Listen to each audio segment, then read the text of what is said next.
Hi guys, ഞാൻ നിങ്ങളടുത്ത് post ചെയ്യാന്ന് പറഞ്ഞിട്ടുണ്ടായിരുന്ന ഞങ്ങൾ ഹണിമൂൺ ട്രിപ്പിന്റെ വീഡിയോ ആണിത്. ആക്ച്വലി പറഞ്ഞ പോലെ തന്നെ ഞങ്ങളുടെ മാരേജ് കഴിഞ്ഞ് ഫിഫ്ത്ത് ഡേയ്സിനാണ്, അതായത് ഫെബ്രുവരി 5-നായിരുന്നു. അത് കഴിഞ്ഞ് ഫെബ്രുവരി 9 ഞങ്ങൾ ഇവിടുന്ന് ഫ്ലൈറ്റ് കയറി. കൊച്ചിയിൽ നിന്നായിരുന്നു ഫ്ലൈറ്റ് കയറിയത്. നേരെ ബാഡ്ഗോത്ര എന്ന് പറഞ്ഞിട്ടുള്ള ആസാമില് ഞങ്ങള് പോയത് ഡാർജിലിംഗിലേക്കായിരുന്നു ഫസ്റ്റ്. അപ്പം ഇവിടുന്ന് കൊച്ചിയിൽ നിന്ന് നേരെ ബാംഗ്ലൂരിൽ നിന്ന് കണക്ഷൻ ഫ്ലൈറ്റ് എടുത്തിട്ട് ബാഡ്ഗോത്ര എന്ന് പറഞ്ഞ എയർപോർട്ടിലാണ് ഇറങ്ങിയത്. ഈ പേര് ഞാൻ കുറേ പ്രാവശ്യം കേട്ട് കേട്ട് പഠിച്ചതാട്ടോ. സത്യം പറഞ്ഞു കഴിഞ്ഞാൽ എനിക്കിത് ഇപ്പോഴും അന്നും കിട്ടുന്നില്ലായിരുന്നു, ഇന്നും എനിക്ക് കിട്ടുന്നുണ്ടായിരുന്നില്ല. അവിടുന്ന് ഞങ്ങളൊരു ട്രാവൽ ഏജൻസിയുടെ ബുക്കിങ്ങിലോ കാര്യങ്ങളൊന്നും പോയതല്ല. ശാസ്ത്രം അവിടെ ആയിരുന്നു പഠിച്ചിട്ടുണ്ടായിരുന്നു, ആസാമിലായിരുന്നു. അപ്പൊ ആ ഒരു എക്സ്പീരിയൻസ് വെച്ചിട്ടാണ് ഞങ്ങൾ പോയത്. മുന്നേ ഈ സ്ഥലങ്ങളിലൊക്കെ ആള് ഫ്രണ്ട്സിന്റെ കൂടെ പോയിട്ടുണ്ട്. അപ്പൊ അതുകൊണ്ട് ആ ഒരു എക്സ്പീരിയൻസ് വെച്ചിട്ട് പോയതായിരുന്നു. ഞങ്ങൾ അവിടുന്ന് പിന്നെ ഒരു ജീപ്പ്, ഇങ്ങനെ ലോക്കലി അവിടുന്ന് എപ്പോഴും ജീപ്പ് പോകും ഓരോ ടൈമിന്. അപ്പൊ കുറെ ആളുകൾ ചേർന്നിട്ട് ഷെയർ ഇട്ടിട്ട് അങ്ങനെ പോവുക ചെയ്യാം. അങ്ങനെ ആ വണ്ടിയിൽ കയറി. ആദ്യമായിട്ടാണ് വീട്ടിൽ നിന്ന് അത്രയും ദൂരെ പോകുന്നത്. കേരളം വിട്ട് ആകെ പോയ എക്സ്പീരിയൻസ് ഉള്ളത് നമ്മുടെ ഊട്ടിയും കൊടൈക്കനാലും മൈസൂരും കുടകുമാണ്. വേറൊരു സ്ഥലത്ത് പോയ എക്സ്പീരിയൻസ് ഇല്ല. ഞാനാണ് ഇത്രയും ദൂരേക്ക് പോകുന്നത്. ട്രാവൽ ചെയ്യുമ്പോൾ വോമിറ്റ് ചെയ്യില്ല എന്നുള്ള ധൈര്യം ഉള്ളതുകൊണ്ട് വോമിറ്റിങ്ങിന്റെ ഗുളികയെ എടുത്തിട്ടില്ല. അത് മണ്ടത്തരായിരുന്നു എന്ന് പിന്നീട് എനിക്ക് മനസ്സിലായി. അവിടുന്ന് നേരെ വിടുന്നത് ഡാർജിലിംഗിലേക്കാണ് വണ്ടി എടുത്തിട്ട്.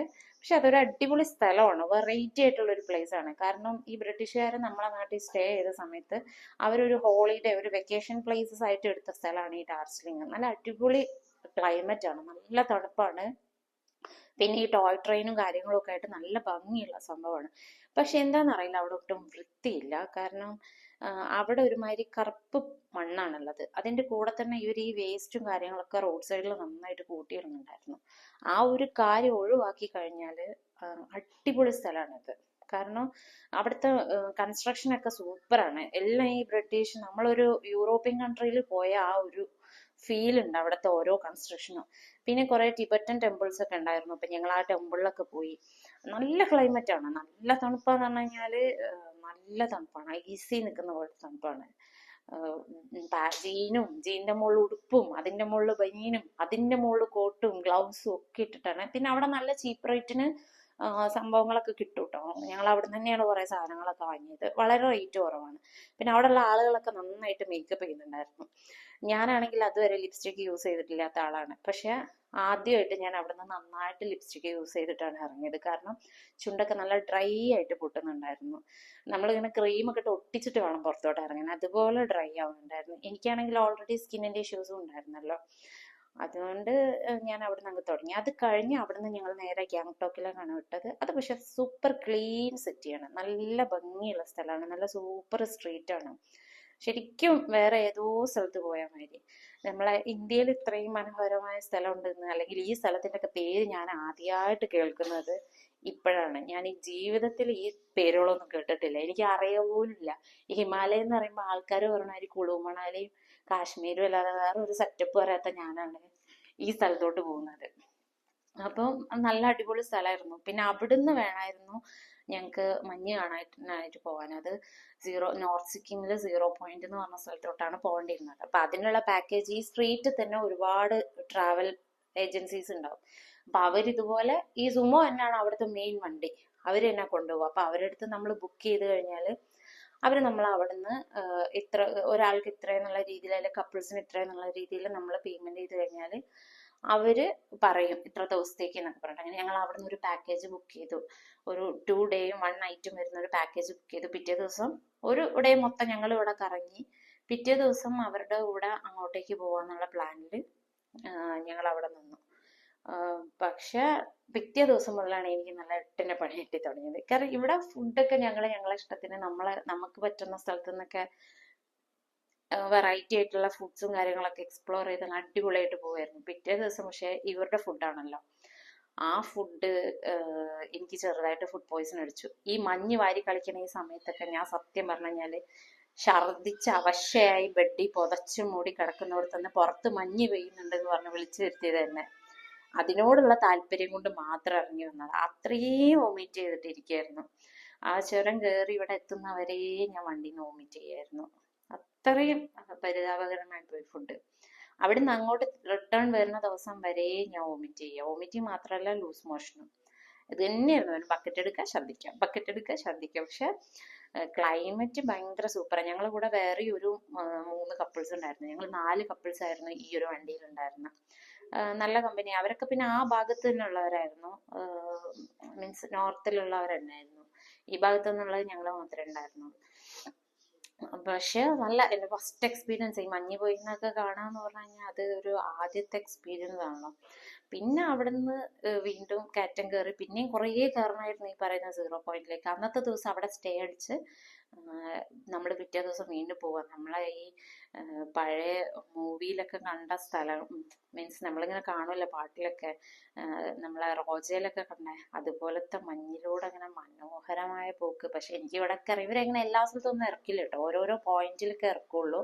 കാരണം എല്ലാ സ്ഥലത്തും അങ്ങനെ വണ്ടി നിർത്താൻ പാടില്ല എന്ന് തോന്നുന്നു. കുറച്ച് പ്രശ്നങ്ങളുള്ള സ്ഥലം. ഇത് മുഴുവൻ ബോർഡറാണ്. അപ്പം ഈ ആർമി ബേസ്ഡ് ക്യാമ്പും അങ്ങനത്തെ കാര്യങ്ങളും ഒക്കെയാണ് അവിടെ ഉള്ള മുഴുവൻ. ആർമിക്കാരാണ് ഫുള്ളുള്ളത്. അതുകൊണ്ട് അവരുടെ റെസ്ട്രിക്ഷൻ, അവരുടെ കുറെ ടെന്റുകള്, ചെറിയ ചെറിയ കൂടാരം പോലത്തെ സെറ്റപ്പ് അങ്ങനെയൊക്കെ ഉണ്ട് ഇവിടെ. അപ്പൊ അതുകൊണ്ട് തന്നെ അവര് പറയുന്നിടത്ത്, അവർക്ക് പെർമിഷൻ ഉള്ളിടത്ത് മാത്രമേ നമ്മൾ ഇറക്കുള്ളൂ. ഞങ്ങൾ പിന്നെ അങ്ങനെ അടിപൊളിയായിട്ട് ടോപ്പിലെത്തി. പക്ഷെ അവിടെ ഒരു ലേക്ക് ഉണ്ടായിരുന്നു. അത് ഫുൾ ഗ്ലാസ് ലേക്കാണ്. മഞ്ഞ് വന്ന് ഗ്ലാസ് ആയി കിടക്കുന്നു. പക്ഷെ അങ്ങോട്ടേക്ക് പോകാൻ പറ്റിയില്ല. കാരണം ഇവിടെ അത്രയും മഞ്ഞ് കൂടിയിട്ട് വണ്ടി മുകളിലേക്ക് കയറില്ലായിരുന്നു. ഐസിൽ സ്ലിപ്പായി പോകുന്നു. അങ്ങനെ അവര് ഞങ്ങളവിടെ ഈ പോയിന്റിൽ എത്തിച്ച് അവിടെ നിർത്തി. അന്ന് ഫെബ്രുവരി 14th ആയിരുന്നു കേട്ടോ. നല്ല അടിപൊളി വാലന്റൈൻസ് ഡേ ആയിരുന്നു. കാരണം ഈ പറയുന്ന ആവശ്യതയാണെങ്കിലും അവിടുന്ന് ലവ് ഒക്കെ ഐസ് കൊണ്ട് ഉണ്ടാക്കി വീഡിയോസും ഫോട്ടോസും ഒക്കെ എടുത്ത്. സത്യത്തിൽ ഇതിന്റെ ഒന്നും കുറെ വീഡിയോസ് ഒന്നും എടുത്തില്ല. കാരണം അന്നൊന്നും യൂട്യൂബ് തുടങ്ങണം എന്നുള്ള പ്ലാൻ ഇല്ലല്ലോ. അതുകൊണ്ട് ഒട്ടും വീഡിയോ ഒന്നും എടുത്തിട്ടുണ്ടായിരുന്നില്ല. ഇതൊക്കെ തന്നെ എനിക്ക് ഈ വീഡിയോന്റെ ക്രൈസ് ഉള്ളതുകൊണ്ട് അതിന്റെ ഭാഗമായിട്ട് കുറച്ച് വീഡിയോസ് ഒക്കെ എടുത്തത് അങ്ങനെ അങ്ങനെയൊക്കെ കുടുങ്ങിയതാണ്. അതല്ലാതെ ശരിക്കും ഫോട്ടോസ് ആണല്ലോ നമ്മൾ കൂടുതലും ഫോക്കസ് ചെയ്യുക. ഇത് ആ ലൊക്കേഷനോടുള്ള ഇഷ്ടം കൊണ്ടൊക്കെ കുറച്ച് വീഡിയോ ഒക്കെ അന്ന് എടുത്തു വെച്ചത് മാത്രം, അതുകൊണ്ട് മാത്രം കുറച്ച് വീഡിയോസ് ഒക്കെ ഉണ്ടായിരുന്നു. അങ്ങനെ കുറെ ഫോട്ടോസും എടുത്തു. നമ്മൾ ഇങ്ങോട്ട് വരുന്ന വഴിയും അതുപോലെ ഈ പറയുന്ന എയർപോർട്ടിൽ പക്ഷെ ഫസ്റ്റ് ആസാമിൽ ഇറങ്ങിയ വഴിയും ഇതുപോലെ തന്നെയായിരുന്നു. ഭയങ്കരമായിട്ട് ഈ ആർമി ക്യാമ്പുകളായിരുന്നു ഫുള്ള്. നല്ല കാട്. ശരിക്കും ഈ കടുവയും പുലിയൊക്കെ ഇറങ്ങുന്ന വലിയ ഘോരമായ കാട്. എനിക്ക് ശരിക്കും പറഞ്ഞാൽ ഇപ്പൊ ആലോചിക്കുമ്പോൾ പേടിയാവുന്നുണ്ട്. കാരണം നല്ല രാത്രിയിലാണ് നമ്മൾ അങ്ങോട്ടേക്കൊക്കെ പോകുന്നത്. പോണ വഴിയിൽ ടയർ ഇവരുടെ പഞ്ചറായിട്ട് അവിടെ നിർത്തി അത് മാറ്റിയിട്ടു. എന്തൊക്കെയോ സീന്. കാരണം നമ്മൾ അവിടെ പെട്ടെന്ന് ഇരുട്ടാവും. നമ്മളവിടുത്തെ പോലെ ഒരു 7 മണി 8 മണിയൊക്കെ ആകുമ്പോഴത്തേക്കും തന്നെ ഭയങ്കര ഇരുട്ടാണ്. ഞങ്ങൾ ഡാർജിലിംഗ് ഇറങ്ങിയപ്പോ തന്നെ ഒരൊറ്റ മനുഷ്യജീവി ഇല്ല. ആ ജീപ്പിൽ വന്ന് ഇറങ്ങിയ ആൾക്കാരല്ലാതെ വേറൊരു മനുഷ്യജീവി ഇല്ല. പിന്നെ ഞങ്ങൾ അവിടുന്ന് ബുക്ക് ചെയ്ത ഹോട്ടലിലോട്ട് പോകാൻ വേറെ കണക്ഷൻ വണ്ടി ഒന്നും കിട്ടില്ല എന്നുള്ളതുകൊണ്ട് ആ റെയിൽവേ സ്റ്റേഷന്റെ തൊട്ടടുത്ത് തന്നെയുള്ള ഒരു റൂം എടുത്തതാ. അപ്പൊ കേറിയിട്ട്. കാരണം ഫുള്ള് ഇരുട്ട്, ഒരു മനുഷ്യനില്ല. അവിടുന്ന് വേറെ വണ്ടിയും കിട്ടൂല. നമുക്കറിയാത്ത സ്ഥലമാണല്ലോ. അതുപോലത്തെ ഒരു ലൊക്കേഷൻ. പെട്ടെന്ന് ഇരുട്ടാവും, ഫുള്ള് ഡാർക്ക്. പിന്നെ ആളുകൾ കുഴപ്പമില്ല കേട്ടോ, നല്ല ആൾക്കാരാണ്. ഈ ടൂറിസ്റ്റ് ഏരിയയിലൊക്കെ പൊതുവെ എനിക്ക് തോന്നുന്നു ആൾക്കാർ ആ ഒരു ഫോക്കസിങ് മാത്രം ഉള്ളതുകൊണ്ടായിരിക്കും. നല്ല മനുഷ്യന്മാരായതുകൊണ്ട് വലിയ സീനില്ല. പിന്നെ നല്ല ഭംഗിയുള്ള ആളുകളാട്ടോ. ഫുള്ള് നല്ല ഭംഗി. ഈ ചൈനക്കാരുടെ ഒരു ടച്ചാണ്, നേപ്പാളി ടച്ചൊക്കെയാണ് അവിടെയുള്ള ആളുകൾക്ക്. ഒക്കെ നല്ല കളറാണ്. പെൺപിള്ളേരാണെങ്കിലും ആണുങ്ങളാണെങ്കിലും ഭയങ്കര കളറാണ്. പിന്നെ നല്ല ബോഡി ഫിറ്റിംഗ് ആണ്. ഇവര് ഈ അവിടെ ഫുള്ള് നടക്കുക ചെയ്യുന്നത്. എന്നോട് പോകുമ്പോൾ ഞാൻ ഇവിടുന്ന് ക്യാരി ബാഗ് എടുക്കാന്നൊക്കെ പറയുമ്പോൾ എന്നോട് വേണ്ട, ട്രാവൽ ബാഗ് എടുത്താൽ നമുക്ക് തോളിലിടുന്നത് മതി എന്ന് പറഞ്ഞിട്ടുണ്ടായിരുന്നു. അതിന്റെ കാരണം എനിക്ക് അവിടെ എത്തിയപ്പോഴാണ് മനസ്സിലായി. അവിടെ ഫുൾ സ്റ്റെപ്സ് കയറിയിട്ടുള്ള പരിപാടിയാണ്. പിന്നെ 3 ദിവസം തിരിച്ച് ഗാങ്ടോക്കിൽ വന്ന് അവിടെ റൂം എടുത്ത് അവിടെ ഹോട്ടലിൽ കിടന്നുറങ്ങി. കാരണം ഛർദിയും വയറ്റുന്നതൊക്കെ ആയിട്ട്. പിന്നെ അത് കഴിഞ്ഞ് ഞങ്ങൾ നേരെ കൊൽക്കട്ടയ്ക്ക് വന്നു. കാരണം കൊൽക്കട്ടയിൽ നിന്നായിരുന്നു റിട്ടേൺ ഫ്ലൈറ്റ് ബുക്ക് ചെയ്തിട്ടുണ്ടായിരുന്നത്, കൊച്ചിക്ക് തന്നെ.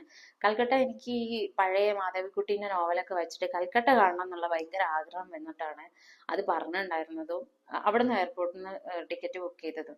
പക്ഷെ അവിടെ എത്തി കഴിഞ്ഞപ്പോഴോ കൽക്കട്ട എന്ന് പറഞ്ഞു കഴിഞ്ഞാല് ഭംഗിയൊക്കെ ഉണ്ട്. പക്ഷെ എനിക്ക് അറിയാൻ പാടില്ല, ഒട്ടും വൃത്തിയില്ല. ഭയങ്കര ആളുകളും തിരക്കും ബഹളവും. പിന്നെ ഒരു വൃത്തിയില്ല. ഇപ്പൊ ഡാർജിലിംഗിലും കുറെ വേസ്റ്റ് ഒക്കെ കൂട്ടിയിട്ടിട്ടുണ്ടെങ്കിൽ പോലും അങ്ങനെ ബാഡ് സ്മെല്ലൊന്നുമില്ല. പിന്നെ ആൾക്കാരൊക്കെ നല്ല നീറ്റാണ്. ഇതെന്തോ ഇവിടെ ഫുള്ള് കച്ചറ, റോഡിലൊക്കെ വേസ്റ്റ്, ഒരു ജാതി സ്മെല്ല്. പക്ഷെ അവിടെയും നല്ല അടിപൊളി കുറെ കൺസ്ട്രക്ഷനും പഴയ ടൈപ്പ് ബിൽഡിങ്ങുകളും ഒക്കെ ഉണ്ട്. ഞങ്ങൾ അവിടെ ഒരു ചർച്ചിലൊക്കെ പോയിട്ടുണ്ടായിരുന്നു. നല്ല ഭംഗിയുള്ള കുറെ സ്ഥലങ്ങളൊക്കെ ഉണ്ട്.